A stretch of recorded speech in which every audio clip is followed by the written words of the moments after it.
Yeah. What were you doing in the background, buddy? You almost caught me in here grooving, dog. I don't know something about that sound. It's something about that sound. That's what it is. What's going on, everybody? Welcome to another episode of the Lion's Den with Seth. We got Big Herm in the building. What's popping, man? How's your weekend, bro? Man, this weekend was pretty good, man. You know, I really can't complain. Yeah. Ain't do too much. Watch that game, LSU Iowa, man. Man, I was gonna ask you, man, and you know what the thing is, I really don't be following, sports or TV like that. But I was out and about at the VFW the other day, and man, just the energy that everybody was putting it. And for a ladies' game, right now, no shade to any, sports and anything like that, but the energy was extra high. It was, man. Congrats to the LSU Tigers for getting the job done, man. Yeah. But one thing that's bothering me, man, is how much heat Angel Reese is getting. You know what I'm saying, for a little smack talk at the end of the game, right? Yeah. Hey, man, she's been like that all year. You know what I'm saying? And guys do the same stuff. They do the same smack talk. Oh yeah.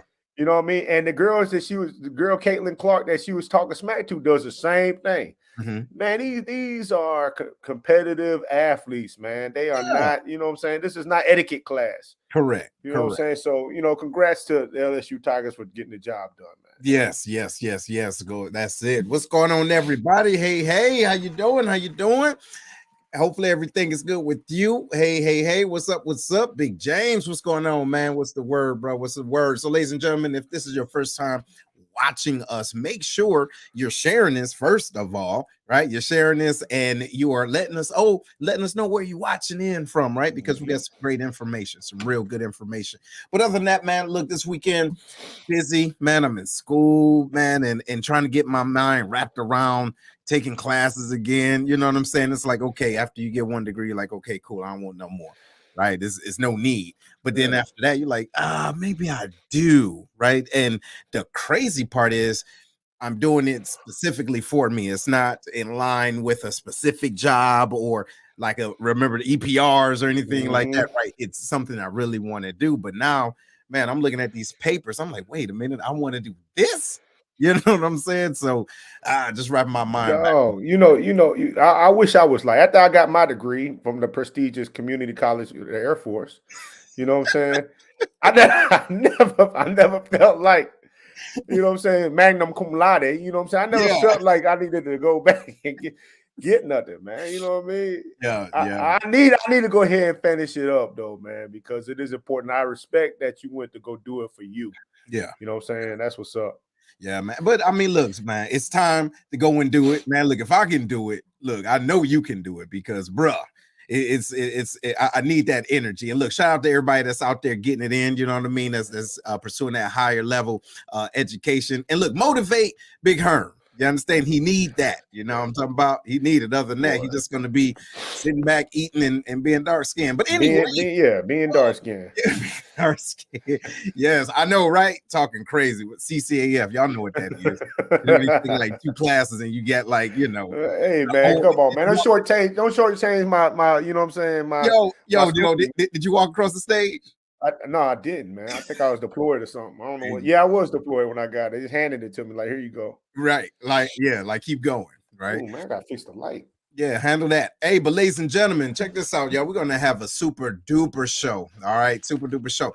Um, what we're going to be talking about seriously is about the change that you want to see and the change that you want to be, right? So it's a lot of times individuals talk about, hey, this should be going on in my community, blah blah blah blah blah, somebody need to get up and do this, right? But how many times do you actually look in the mirror and say, wait, I am that somebody? There was a small time back in the day I had that same desire, and I just took the step out of on faith.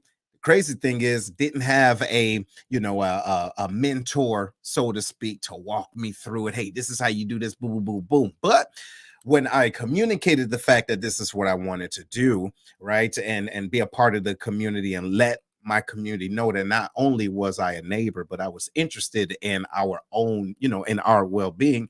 Individuals came out the woodworks to make sure that they were there to help and to support. And so that's what we're going to be talking about, not just the community aspect, but the why. So, ladies and gentlemen, it gives me great pleasure to introduce Miss Alaysia Mitchell. Look, check this out, y'all. It's not a normal case, right? It's not a normal story. Not only is she not originally from the place that she resides in, the neighborhood of, or the city, if you will, of Fairview Heights, but she's originally from New York City, mother of 2, right? Educated and strong-willed and a Mhm. community advocate. But most importantly, ladies and gentlemen, she wants to be the change that she wants to see. Ladies and gentlemen, y'all give it up for Miss Mitchell. Thank you. Thank you so much, Seth. Yeah, Thank you. yeah.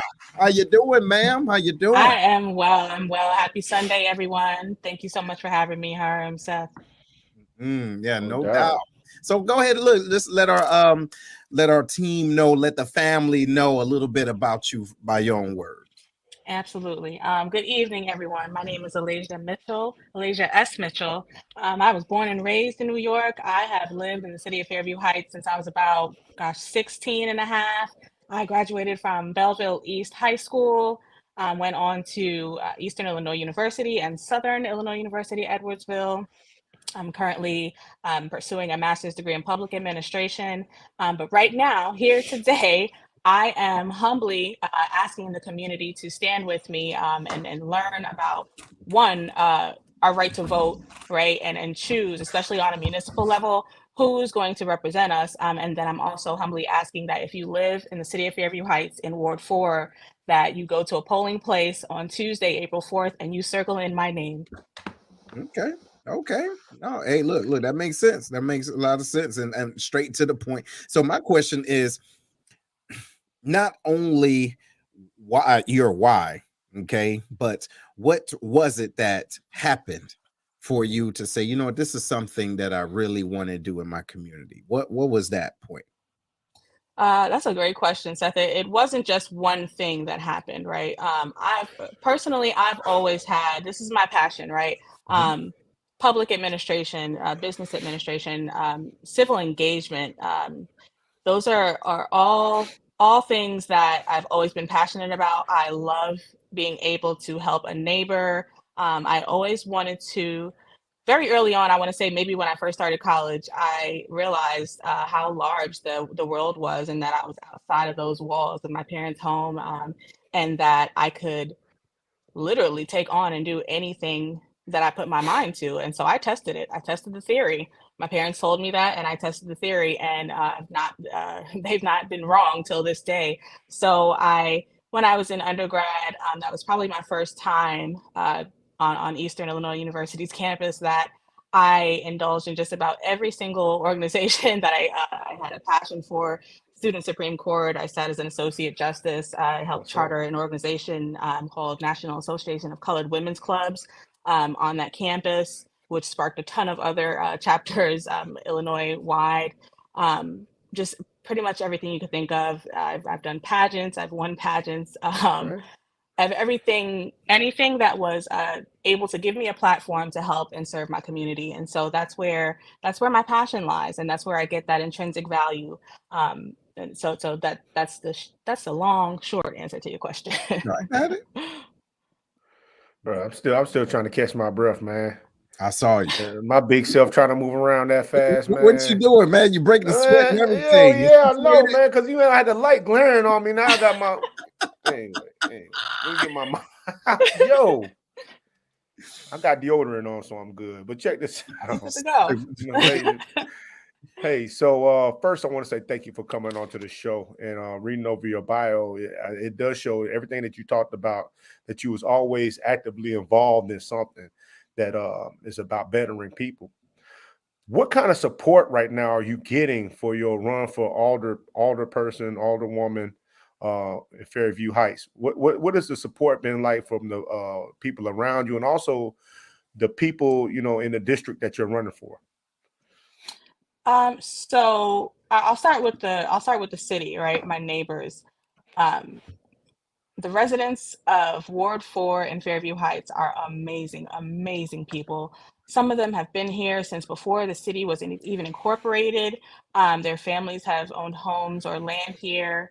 And they have been my largest support system. They have been amazing, and just as I've been knocking doors, right? I've been over 2,000 people that I've been speaking to that live here, and whether they're registered to vote or not registered to vote, I don't skip any homes. I don't skip anyone. I don't count anyone out, because that's the job, right? I'm practicing to be an alder person, and so you don't count out anybody, no matter. You don't judge a book by its cover, right? And so they've been my largest supporters. The people who are here, living here, whether it's telling me about an issue that they've had, or whether it's they may have my opponent's sign in their yard, but I didn't skip their home, and I knocked and had a very deep conversation with them to where maybe their minds will change. Maybe they will vote differently on Tuesday, April 4th. If not, they know that I tried and I came to see them, and they were still supportive. And then there's the people that I love the most, that when I get to their door and I'm winded from knocking doors, and they're like, "Oh, I already voted for you. See you later." So I love those. Those are my favorite supporters. Personally, I have managed and funded my own campaign just out of pocket. So I've also been my largest supporter, as well as my family, who who actually have my two young children right now as we speak, and they're watching. I think I saw my mom in there somewhere just now. But yeah, so myself, my family, the community, and God first, and always. Okay, well, no, that's super dope, and thank you for that. That makes a lot of sense, because without having that support system all around, that 360 support, you can't get what you need. You understand? Because you can't do it by yourself. However, tell me about those closed doors, right? Tell me about those no's that you get, and how do you navigate between them?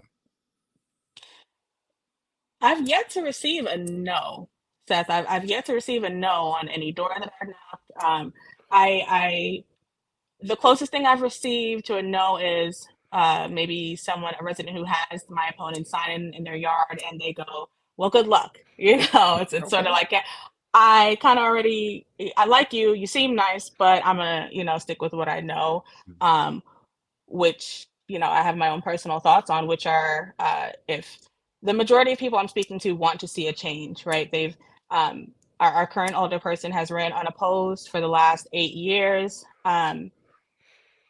It's time for something different. It's time for some representation on our council in the city of Fairview Heights. There is currently nobody on the council who looks like me, age-wise, demographic-wise, with 2 young children. Everybody who there are currently 3 Black people on the city of Fairview Heights Council. 2 of them are men. One of them is an elderly. She's an elder, and I have the utmost respect for her. But the average age on our council in the city of Fairview Heights is, upwards of 50, and that doesn't represent the demographics anymore of the city of Fairview Heights. It's time for a change. Got you. Yeah. So speaking of that change, you speak about nobody on the council really looking like you, representing you. So tell us, what does that mean? What difference are you going to be able to bring? What can people expect? You know what I'm saying? When you're put into that position, we're going to speak into existence. Once you're put in that position, what is the importance of somebody looking like you being there? What is the difference that you're going to bring?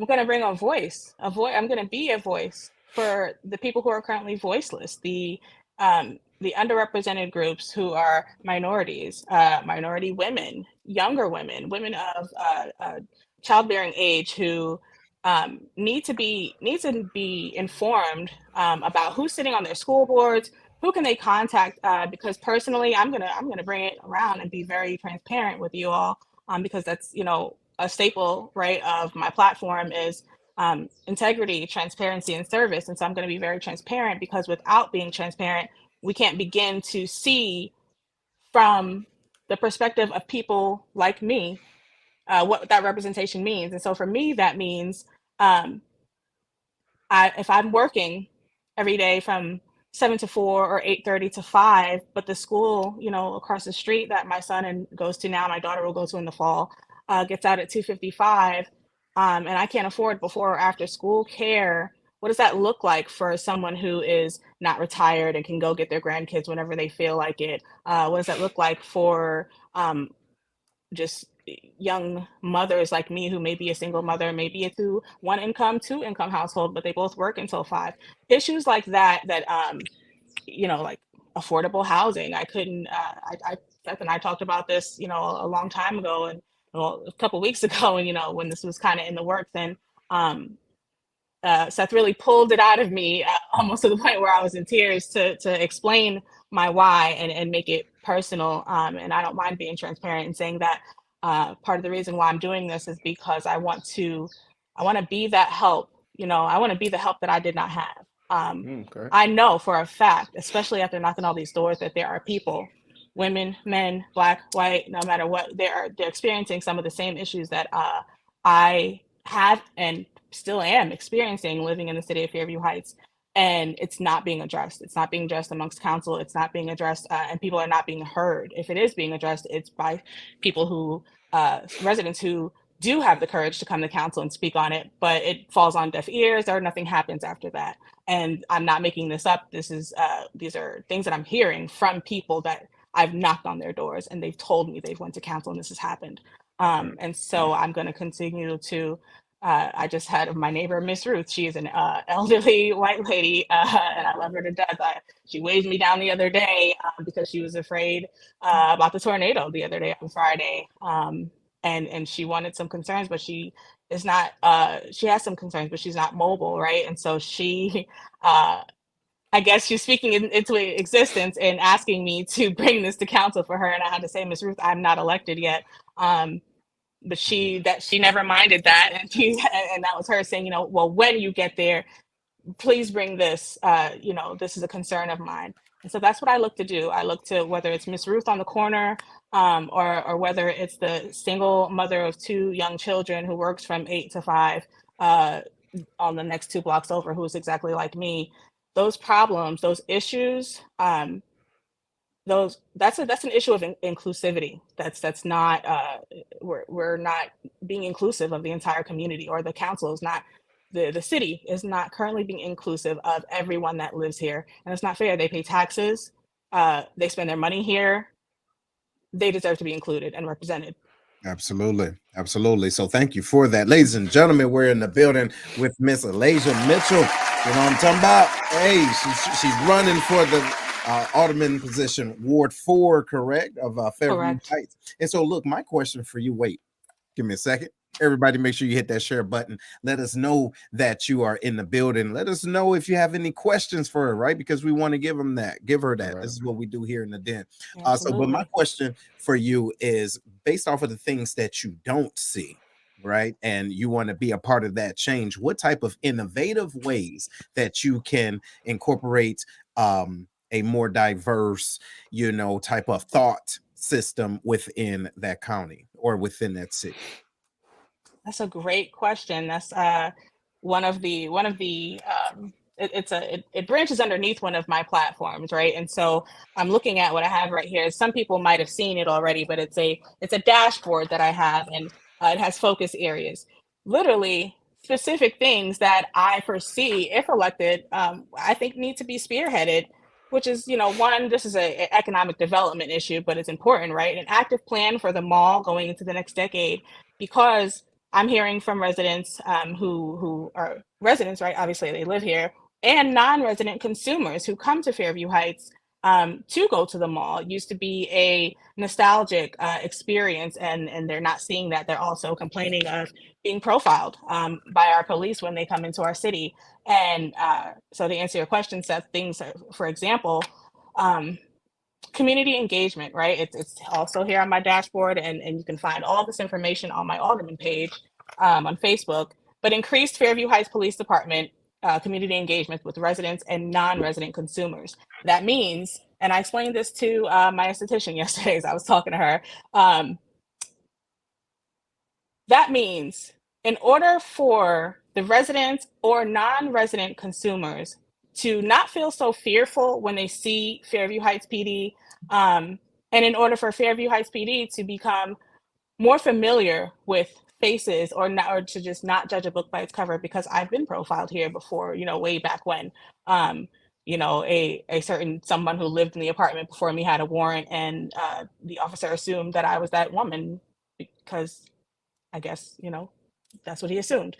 But it needs to be addressed, right? And how we fix that is, it seems like a very simple answer, but the act of doing it and being consistent with it is this. We need to not be afraid when we see this police. There needs to be community policing. Instead of looking for crime, look for community, right? If our police are looking for community, they're looking to assist, they're looking to engage, they're looking to joke with, laugh with, remember someone's face, remember that their mom passed away a month ago, and maybe that's why they're here at this function, not behaving how they normally would. It'd be easier and safer to police those communities, right? So I'm pushing for, it's an act on everybody's part, right? It's an act on the residents and non-resident consumers to come in and be transparent and have integrity when they're coming into a city, or when they want to represent their city, and just doing the right things and caring about their neighbors, and that includes our police, because they do protect and serve, and we do need to support them. And in order to coexist safely, comfortably, you have to know one another. There has to be some sort of neighbor camaraderie, right? There has to be some sort of, I don't want to be afraid when I see Fairview Heights PD. I don't want my heart to drop into my stomach because I'm trying to go to the mall, coming from the city to go to Foot Locker. Mhm. That's what I want to work on, right? There's an example of some real life examples that I've heard of how we can kind of fix that, is community policing. And way back when, before I even knew I was going to do this, here's a story for you, right? I wasn't in the city of Fairview Heights, but I was somewhere else. I was actually I was in the city, like over by Charlie, and I saw a police officer. And I just embarked on my first try at grad school in public administration. And something in me wondered why there were police officers just sitting on the corner watching. But there's all these people, there's all these people. And I don't know if they were watching for people to be speeding or doing something wrong. But I parked my car and I walked across the street and I walked up to this officer and I told him that I was doing a research as a grad student on community policing. Um, and I asked him why, instead of sitting in his car looking for crime, was he not walking around and engaging with the people? Why not get out of your car? Why not help the young lady across the street with her bags or something like that to kind of kick it up, to kind of get this going here, right? And in turn, his response was to ask me if I wanted to go on a ride along and put me in the car with him to show how dangerous his job is and how many times he's been shot at and so on and so forth. So it's it's it was a humbling experience, I think, for the both of us. But to bring it back to that was just a one-off thing that I did randomly to show you how passionate I am about what I do. And he was probably thinking, who is this crazy young girl coming up to my window asking me all these questions? Who does she think she is? And I wasn't nobody. Yeah. I was just curious. Mhm. And I ended up, in a ride along. It was one of the best experiences and the most humbling. As it relates to that certain situation. But what I found now, after some years and some additional research and some coursework, is that, and just through real life, just get to know people. Don't judge a book by its cover. Know that that person has a real life story just like you do, and then that's how we begin to heal community policing. That's right. Hey, and look, I appreciate that. And also too, before I go into this big harm, so we got James. He says there's a lot of racial profiling with the Fairview Heights Police Department in the past. I've experienced that as well. I'm glad you brought that up. And then we have another comment said they won't engage with people because they feel like they are the enemies. I get that.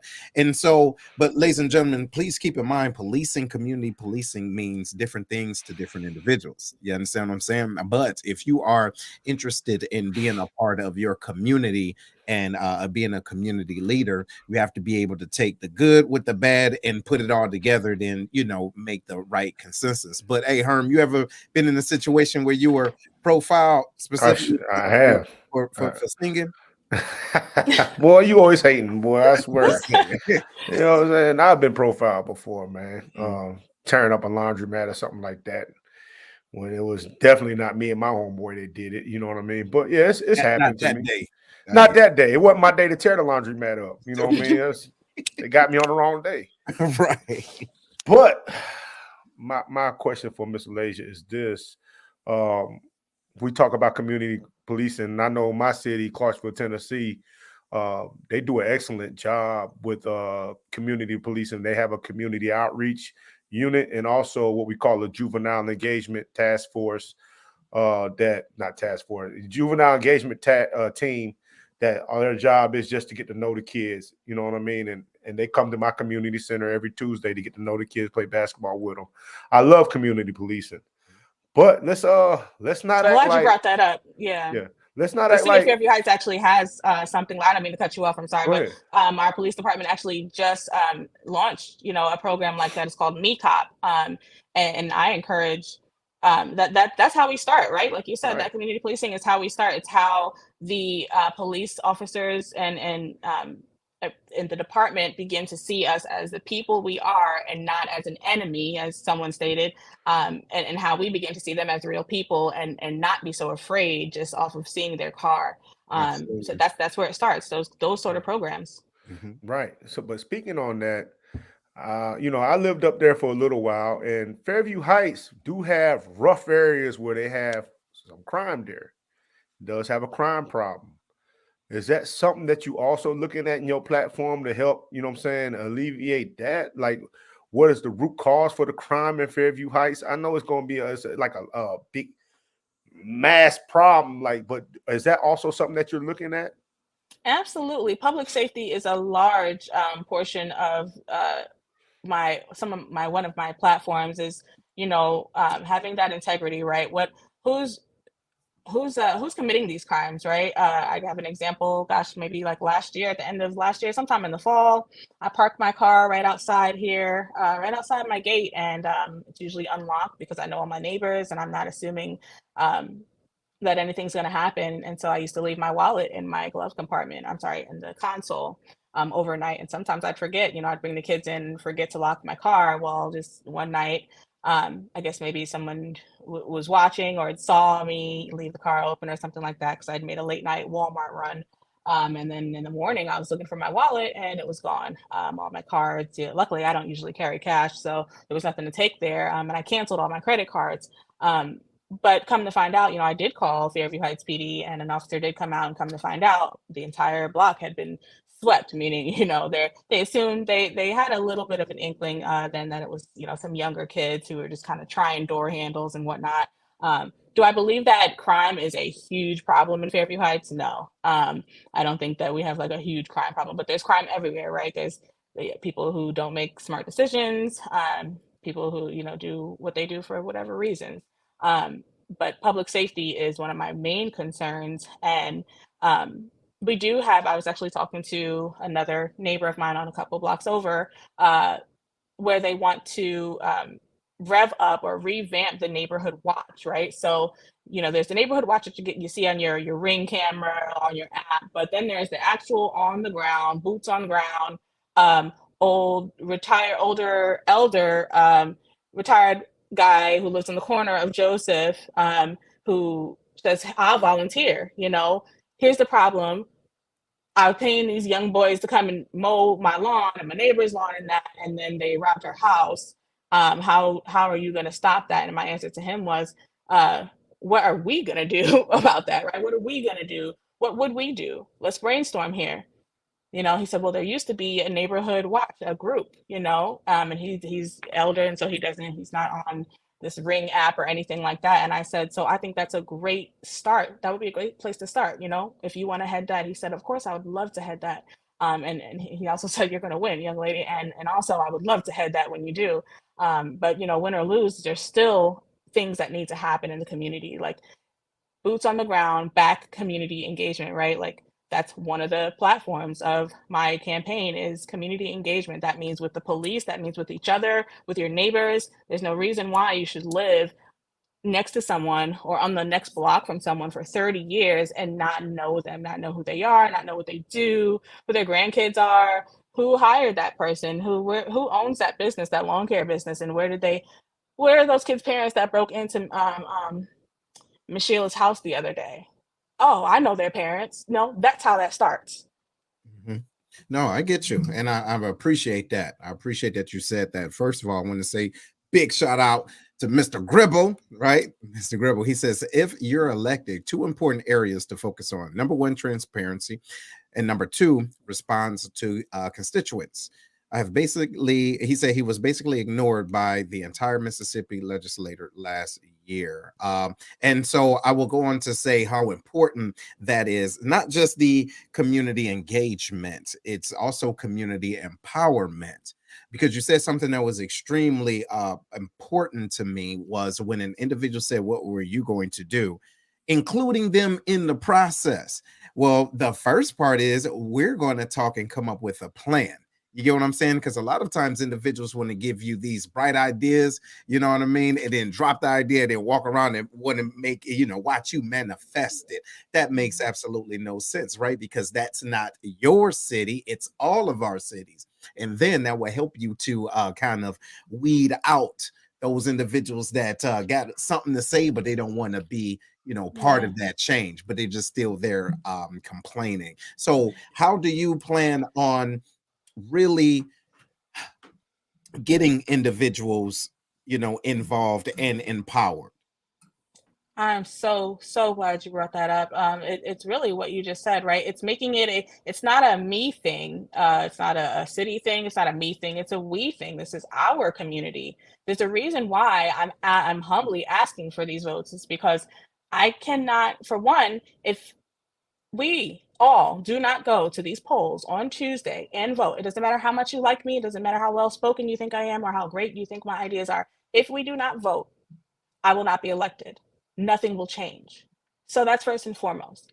Next is that empowerment that you're talking about, Seth. That starts with really being transparent and saying, hey, look, I can't do anything. Well, I don't have the power to, as a sitting alder person, you don't have the power to change any one thing alone. People, that red tape that people who are in the public sector or in government experience every day is hard to see sometimes from the other lens of a resident who is just living their lives and as they should, right? That's you were elected to take on that role, right? I was elected or will be elected to take on that role and come and inform you and be your voice, and make sure that you have all the resources, but I still cannot do it alone, right? You have to be empowered. And so the examples of being empowered is when I was, talking over on the other block earlier today and speaking with this elder and telling him, hey, this is not a me thing. I know you believe in me and I so appreciate you. But what would we do? Would you be willing to head that neighborhood watch?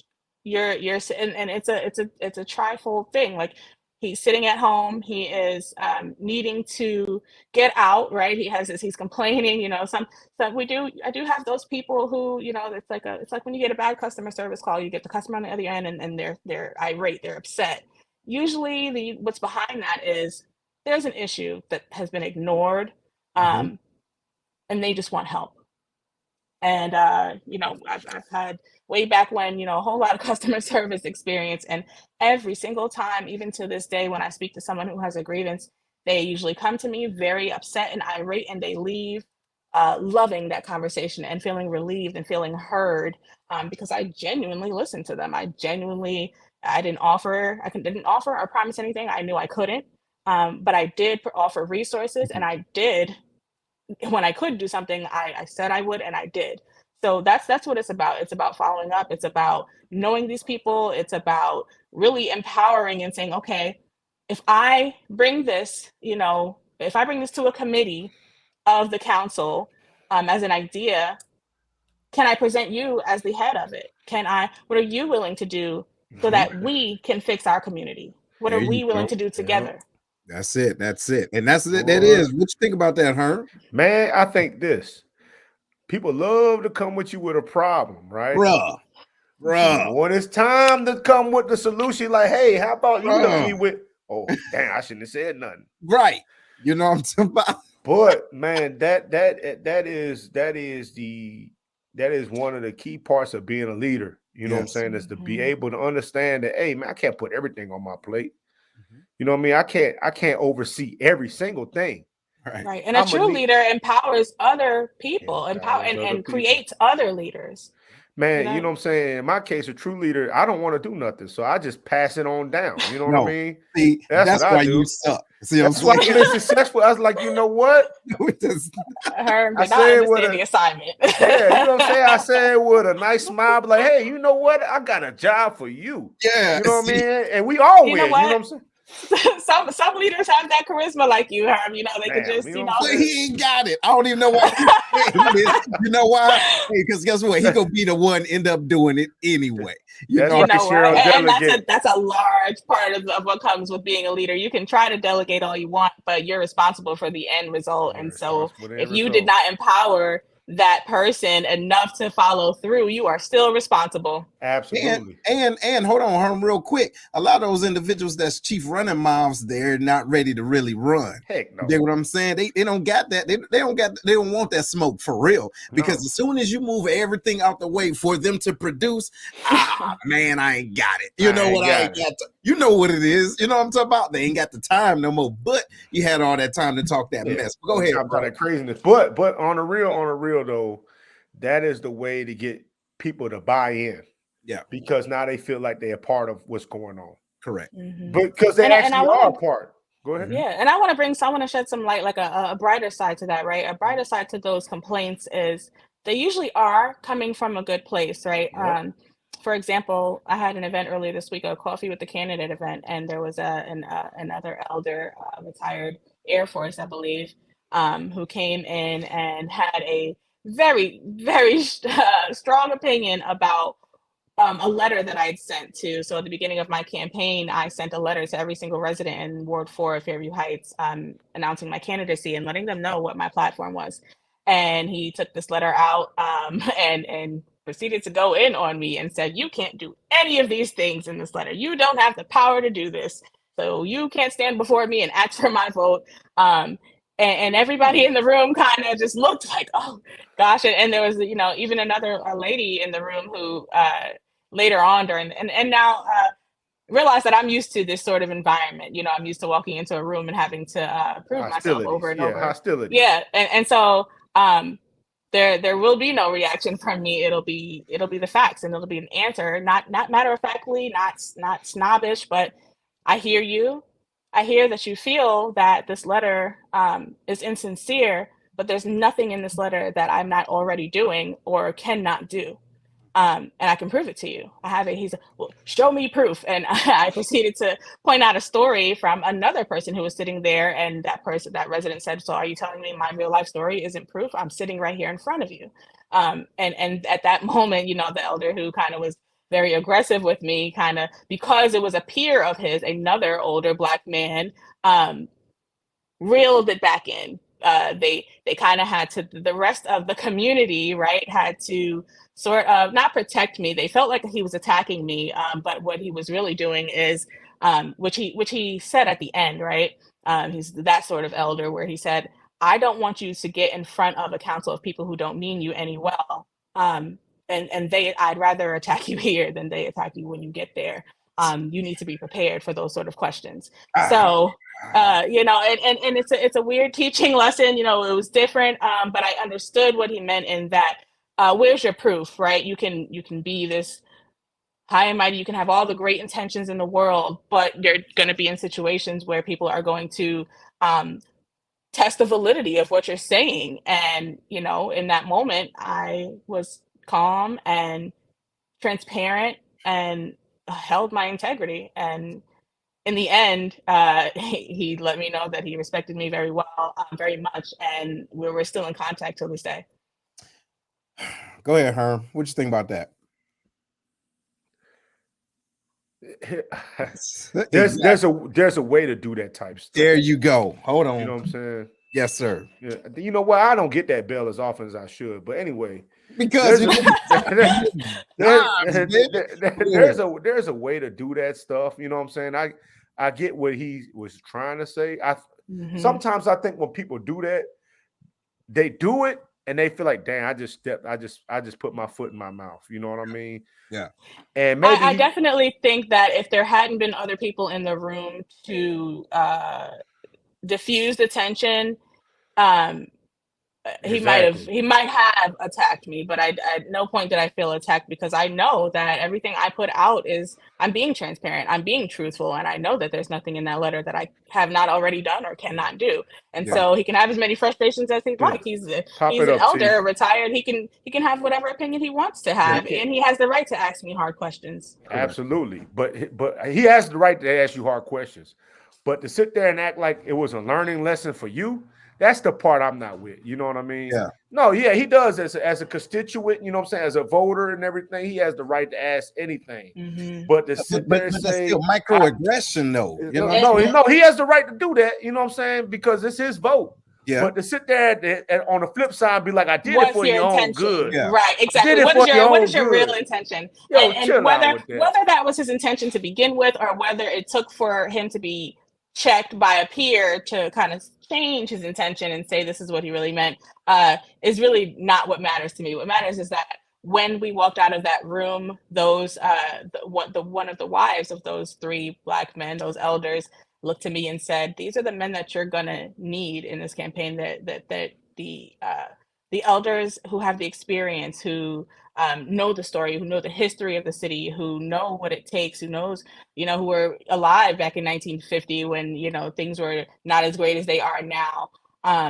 You're going to need their support." And when I left that room, those three men had exchanged phone numbers and are kind of working in the background in my favor. And I talk to them frequently. I just talked to one of them today. So I'll say that regardless of what his intention was to begin with, I think it took for him to meet me, right? Not judge a book by its cover, and have those hard conversations to change his perspective. Because a lot of the times, especially sometimes as Black people, we want to, my opponent has ran unopposed for the last 8 years, and I'm not for certain what kind of hard questions you all are asking him, but here I am presenting myself on behalf of us, and trying to be that change, and I'm being presented with the attack, so to say, or the hard questions, and I don't mind it because it doesn't change where I'm going. It doesn't change the purpose that God gave me, in this mission that I'm on, and it doesn't change my passion to be the change that I want to see. But I will say, to just have a little compassion and put yourself in someone's shoes when you're putting forth these ideas, and when you're having these questions, and it's easy to say, oh, you can't do this, you can't do this, this has never been done before, or this is different. Well, quite frankly, I don't see anyone else doing it in the last 8 years, and so you don't really lose anything by taking a chance on me. So first of all, thank you. Okay. All right. And I want to read this comment, and because you didn't fill this out correctly. I don't know who said this, but anyway, they said he didn't do wrong. He explained himself. If you can hold it together in front of us, if you can hold it together in front of us, what will you do in front of others? Okay. And we have another one. In that moment, you represented and demonstrated the change. Okay. And yes, well done. So this is what I would say, and this is just me being different, and we're all different individuals, you see. And in that instance, inside, now you won't necessarily see it all the time in the front, right? But inside, I'm saying to myself, okay, where were you then?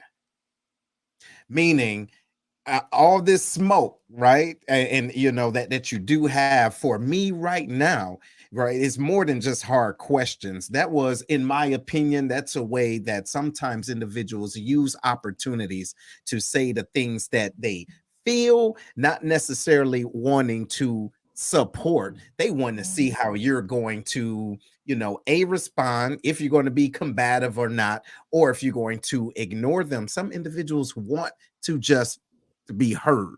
You get what I'm saying? And don't get me wrong, some individuals do bring some some continuity because of their age and everything, but not everybody that has that continuity want to use that continuity. You get what I'm saying? They like to be the bearer of information, but not necessarily the workers of that information. You see what I'm saying? And you know what, Seth, that's okay, because that's what I'm here for. No, exactly. No, it is. But what I'm saying is, and just not just in that situation, but moving on, that's not the only time you're going to get that, right? And you don't, in my opinion, right? Let's say we're going to say you win, right? Not everybody deserves the same access to you. You understand? Not everybody deserves the same access to your intellectual property as far as being an advocate in that community, because in actuality, they may not really want to see you succeed. They want to see you sweat. But that's just my thought process. What you think, Big Herm? I get what she's saying too. You know what I'm saying about now that they are in her corner doing the right thing. Mm-hmm. You know what I'm saying? Because I agree with you. But in that instance, maybe that she just won them over, and now, you know what I'm saying? Oh yeah. They feel like she is the change that, you know what I'm saying, that they want to see. Mm-hmm. I allow people grace to be able to change, but I do understand initially, you know what I'm saying, how I feel about the initial response. But kudos to you, because it does show leadership that you were able to handle that and still make that a plus in your area. You know what I mean? In your realm. But here's what I want to know, Miss Alaysia. Where do you see yourself taking this? You're in the seat now.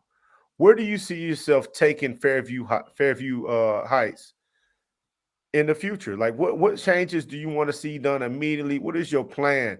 Is your plan win alderman and that's it, alderwoman and that's it, or do you have aspirations beyond that?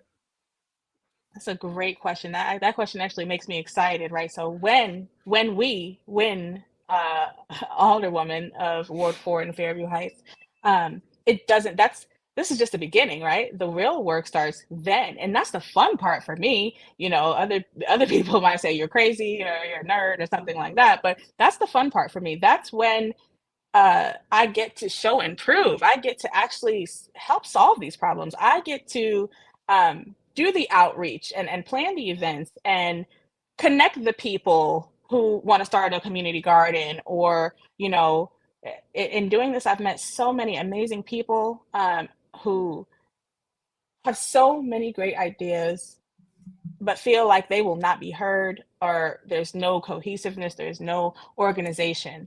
That's where I see myself and what I see myself doing. I see myself being that change, being the connector of all these great people and all these great ideas, and all this great energy, right? There's so much potential for the city of Fairview Heights, in Ward 4, and so many amazing people, that I feel like those opportunities haven't been tapped into.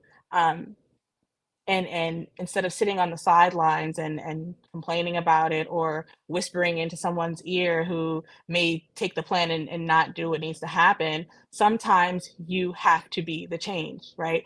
Sometimes you have to be the one to do it. And I always, at the beginning of this campaign, I would tell people I am not a politician. I am a community leader.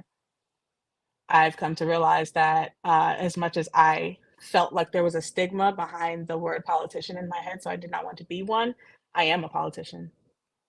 There you go. People told me that at the beginning of my campaign, and I would argue them down to the death and say, no, I am not. I'm a community leader. I am a politician. But we're going Absolutely. to change the narrative, right? We're going to change the narrative of what a politician looks like, how they think, how they operate, and how they move about the community. So that's where I see myself. So that's where, and her, where I see myself is actually doing the good work, the fun part, the bringing people together, the hosting of events, bringing businesses together, bringing business to the city, prosperity. That's where I see myself being the connection, being that change, and making it happen. Mhm. Okay. All right. Well, look, check this out, ladies and gentlemen. We want to give you guys an opportunity, right, to call it. Hey, Herm, we want to do that. We want to give them that. But yeah, man, I see people call, they chatting up. I see a lot of your folks on here. Yeah. Drop Yeah. that number so y'all can call in and ask Miss Alaysia a question yourself.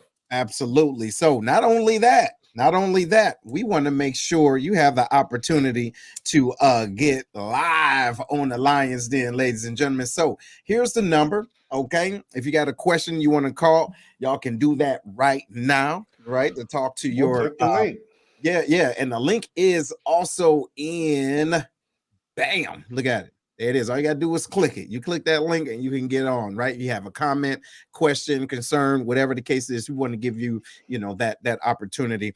But Miss Alaysia, I really do think that you are in a great position, right? Mentally and emotionally to do the job, right? And this is something that I believe that the city needs. And hopefully this can encourage individuals to get outside of their thought processes and also their Facebook silos, if that makes sense, right? And get outside to really be that change, because outside of being the change, it takes you to get uncomfortable, right? And talking to individuals you may not have been able or be willing to talk to, have those conversations, and being able to truly listen instead of always having, to say something, So here's one question. One of my last questions for you is, during your campaign, what have you learned about your city that you didn't know before? Gosh, that's a good question. What have I learned? Um, I've learned a lot, right? For one, about myself, about my supporters, about my neighbors and the residents of the city of Fairview Heights and Ward 4. Um, I don't know if this is to me, it was just a disappointing thing that I learned is that I don't think that there's a want to be inclusive. I think that things have been the same for so long. The old Fairview. I had a hand in the initial planning phases of the city's 50th anniversary when I worked for the city in the economic development department. And when those planning meetings started, I would use my position to try to insert new ideas that would reach different demographics. And a lot of the feedback I got was to be seen and not heard, and also to cater to the people who have been here and want to see the old Fairview. So to answer your question, what I've learned is that there's a strong sense of old Fairview here, more so than I thought. I was a little too hopeful.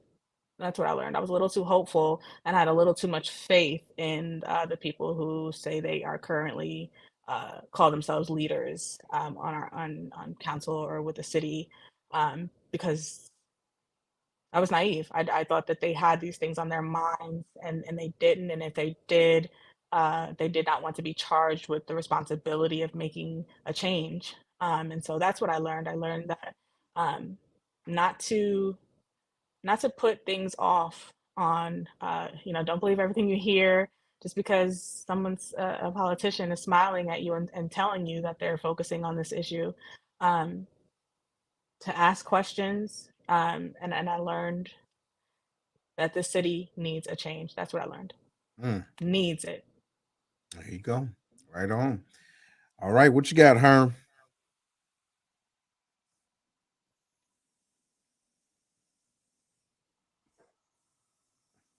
Uh-oh. Yeah, there you Okay, go. I couldn't unmute for a second. Okay. We ain't got no question. Nobody popped in on us. No. It's up. It's good. All right. Get your So final word. Miss Alaysia S. Mitchell. First, I want to say thank you for coming on to the show and sharing your experiences and everything that you got moving forward with us and our audience today. I want to thank everybody that watched. You know what I'm saying, especially the first time listeners. I hope this won't be your last time watching. You do have a gift. You do have a leadership quality about you. I think that you would be able to bring great things to Fairview Heights, and I'm hoping to be able to see that come to fruition. I'm wishing you the best. I know that you're going to get into that seat.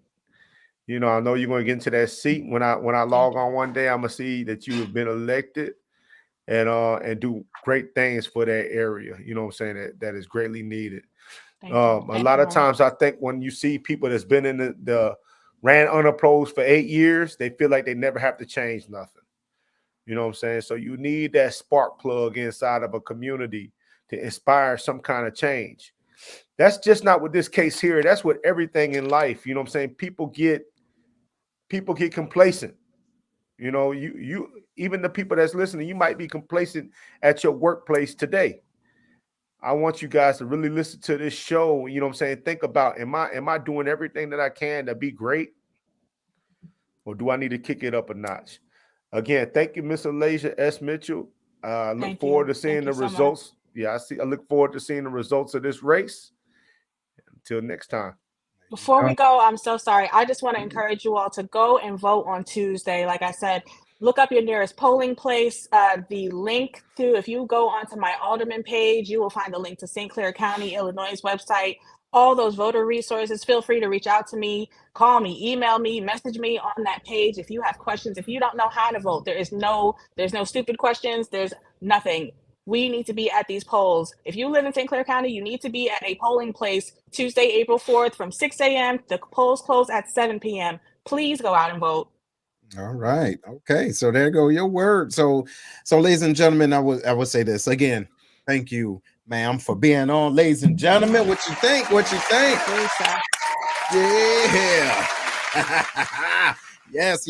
And so my word to you, not just individuals that's watching, but specifically to you, Miss Alaysia, is remember two things. All right. The road to success is not easy, You understand? The road to wherever you want to go is not easy. It's extremely steep, and no one rose uphill, if that makes sense. All right. So that means the grinding, the daily understanding, the disappointment, the ups and downs, all of that, that is still part of the journey. So this is not a destination, if that makes sense. And the other thing is, I want to remind you and those that are listening, is that leadership does not stop in a position. Okay.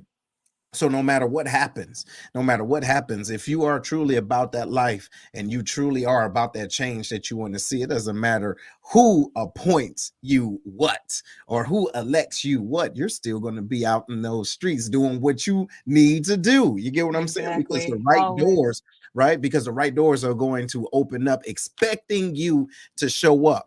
Ladies and gentlemen, and that's what we do here in the Lion's Den. Hopefully you enjoyed this. Wait, as a matter of fact, Herm, you got a quick minute to talk about our next show, bro?